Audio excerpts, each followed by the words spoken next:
আপনারা জানেন বিগত নির্বাচনে আমাদের 8টি বুলেট পয়েন্ট ছিল, যেটা নির্বাচনী ইস্তেহার ছিল।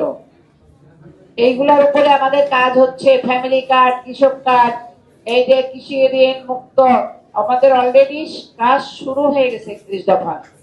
এই 26 নম্বরে আমরা যে সবার জন্য স্বাস্থ্য এবং সার্বজনীন চিকিৎসা ব্যবস্থা কার্যকর এবং প্রাথমিক ও প্রতিরোধমূলক স্বাস্থ্যসেবা নিশ্চিত করার লক্ষ্যে পর্যাপ্ত সংখ্যক প্রশিক্ষিত নারী ও পুরুষ পল্লী স্বাস্থ্যকর্মীর ব্যবস্থা করা এবং সংক্রামক ও অসংক্রামক রোগের চিকিৎসা, শিক্ষা ও গবেষণা সুবিধা নিশ্চিত করা।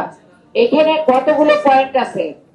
আমরা অবশ্যই এক ভাই এখানে বক্তৃতায় বলেছেন, গাজীপুরে যে কারিগরি একটি যে ডিপ্লোমা প্রতিষ্ঠান ছিল, এই স্বাস্থ্যসেবা নিশ্চিতকরণের উপর যে ভোকেশনাল ডিপ্লোমা একটা কোর্স ছিল, সেটা বন্ধ হয়ে গেছে।